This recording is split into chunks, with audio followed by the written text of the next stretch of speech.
a 8-bit, very short-lived, over a 15-month time span console.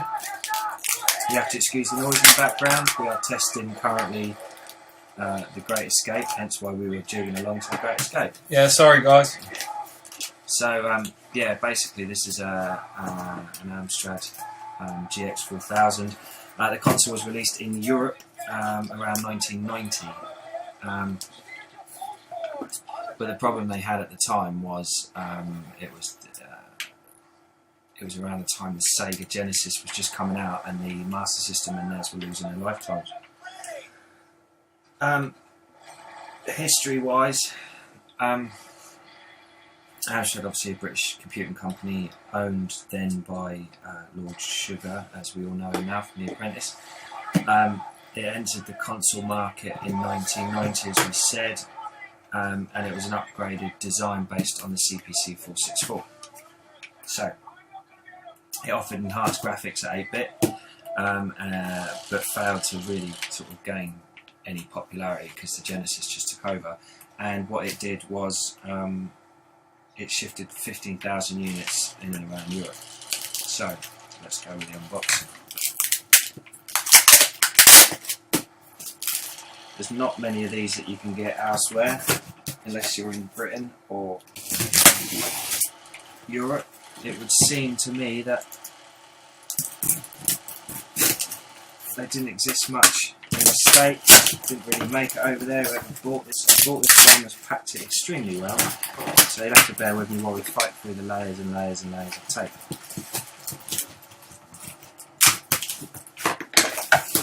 What we're going to do as well, we may do it later, is we'll try and get some gameplay shots as well of what we've got, hopefully.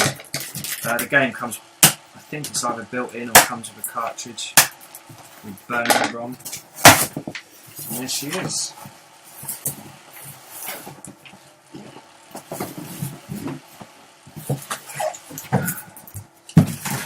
And there she is. The Amstrad GX4000 home entertainment system. We'll get into the unit in a second. GX4000 game console. It contains a burning rubber cartridge, which is cool, an Amstrad PD1 game paddle controller, the instruction manual. The best thing I think is it says it was made in various countries. There's some optional extras you could have got, which is a 12-inch stereo monochrome monitor or a 14-inch colour monitor, which are also made by Amstrad as well. Okay, so let's get her open and have a look.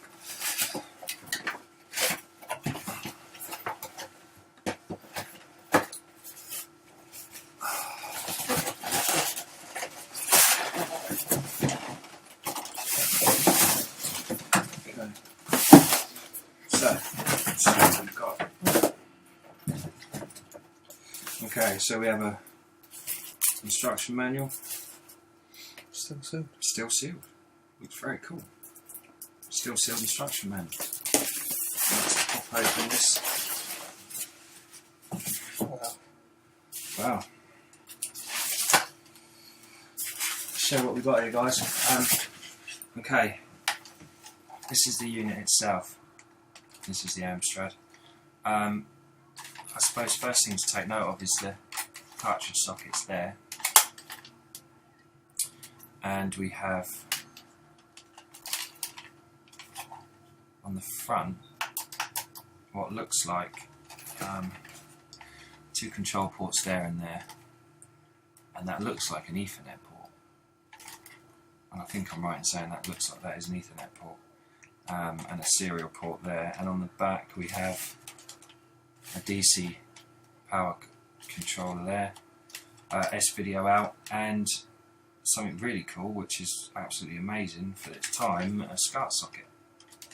So that makes it one up for me over the NES and the SNES and the Master System, because I'm sick to death of having to deal with trying to tune in modern TVs. Power supply.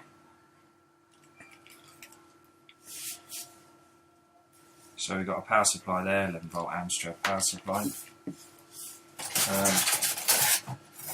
SCART cable. Right, let's look at these controllers. The controllers again are in absolutely fantastic condition for this one. It's still got the cellophane on there. So this is the controller we've got. Very basic, very NES-like. We have got D-pad and a 1 and 2. That's it. I think we've got two of those there. Look. They're the same connection as a just get up to the camera so you can see, same connection there as a Sega, although they've got two larger ports at the end. So yeah, that's the control pads. I shouldn't actually do that, should I?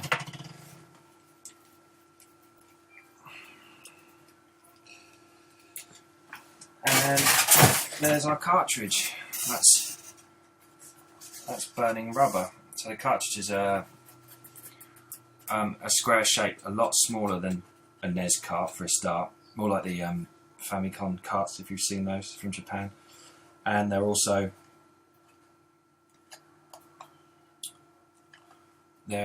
smaller than the Master System carts. Bit like a Game Boy. Yeah, that sort of size. They're Game Boy size carts, and they obviously just slot straight in. I'm quite impressed actually. When they first came out, I'm just looking over some stats. It was announced alongside the 464. This bad boy was announced alongside the 464 Plus and the 6128 Plus in Paris in '99 in August. And at the time, it was launched for £99.99, which at that time isn't bad really. And it also had obviously the burning rubber game in it with two power supplies.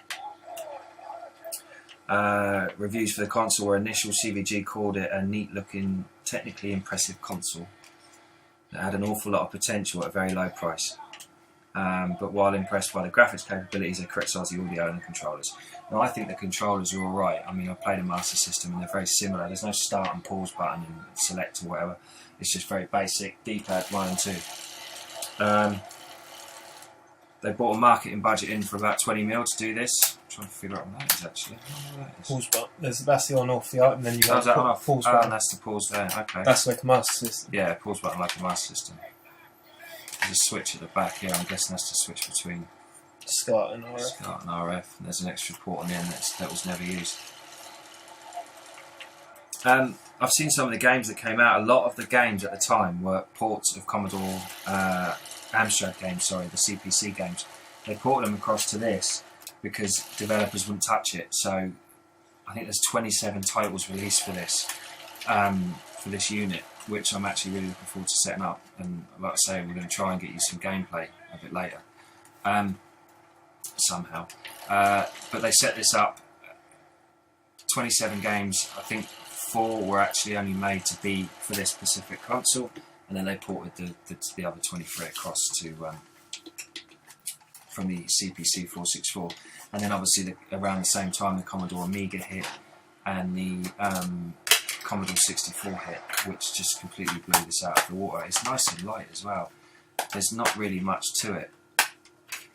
And it was made in Japan for a British company. We recommended using Amstrad equipment. DC is 5 volt.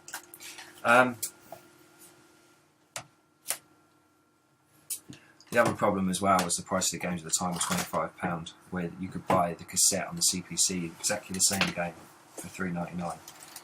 So that really sort of killed this market, so to speak. It's just really nice. I'm quite chuffed with actually buying it. There's some games on the side we can look at as well. Just what we've got. It's in great condition. The box is in lovely condition.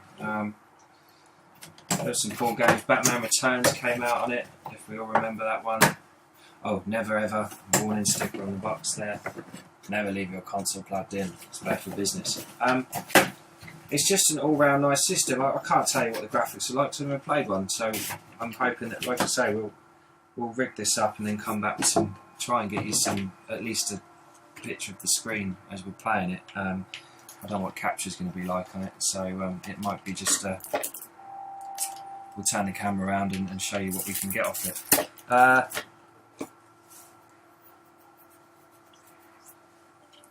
The designer actually came out and said that this was actually technically as good as the SNES. The machine faltered due to the lack of games and Amstrad not having the money to compete with Nintendo and Sega, which is a fair comment. Can't say if this is as good as a SNES, it's lighter than a SNES.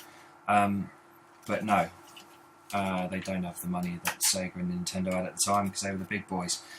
One of these units will cost you, if you ever wanted to buy one, and I'll tell you if I recommend them later, one of these units will cost you somewhere in the region of 30 to 40 English pounds. Whereas the hindrance at the moment, if you're wanting to collect the older consoles, is the games are actually about 50.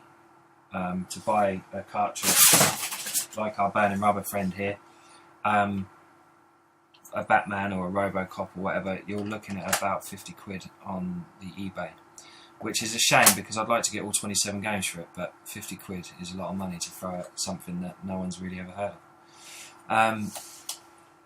The specs, if I read the specs out, it's 8 to 16-bit, so it does support 16-bit.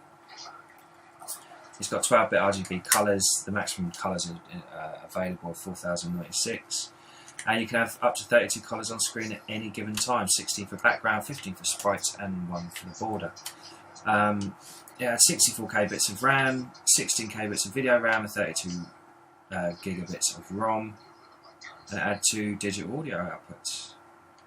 And an analog port, a light gun connector, which if there's light gun games that would be absolutely amazing. The GX supports the use of a light gun for its dedicated RJ light gun connector, which I'm guessing is this one. Or it could actually be this Ethernet connector at the front here. And multiple third-party light guns were available, and official releases supported the games. They supported the light guns. These are 2 games supporting the light guns, Skeet Shoot and the Enforcer, which were both distributed with a third-party gun. Now I might get that if I can find it, which is pretty cool. So games-wise, what do we have? 27 games were produced and distributed. The majority of games were made in the UK and French-based companies such as Ocean, Titus and Loritus. Ocean, obviously, you know, they don't put out rubbish. In fact, Burning Rubber is made by Ocean.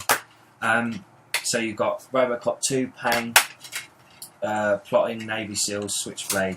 Many more games were initially announced, such as Kickoff 2 and Outrun, but later cancelled when the FIST system failed to sell. So that's the Amstrad GX4000. Like I say, the best thing to do is for us to try and get some sort of setup where we can show you some gameplay. So fingers crossed, if we can do that, we're going to come back on Twitch in a bit. And we're going to show you this bad boy. Thanks again for watching, but we should be back on pretty soon. Let people let us know what they think. Yeah, sorry, the Retro Gamer Martin sat behind me whilst currently playing a Crystal Xbox and looking through some games. But let us know what you think. Tell us what you think to this thing. As you see it, it looks a bit like a spaceship-y thing. But we're going to try and rig up some gameplay and come back live in a bit for some Burning Rubber and see if we can get some 2-player. It sounds like a really bad porno, actually, Burning Rubber, but it is actually a driving game. So again, thanks for watching. Give us 20 minutes or so. We'll come back live. We'll rig this up. And we'll try and get you some gameplay, even if it's some screenshots, some TV screens, and we'll just rig the camera up. Because, like I said, I don't think we're going to be able to get much capture out of this. And also, if you love it, check out, because what I'll do is, as I get the games, we'll review them on Retro Gamer Zone and give you an honest opinion on what we think. In fact, we probably will do a review on the console. Whether we do it a live review or we do a written review, it will be one or the other.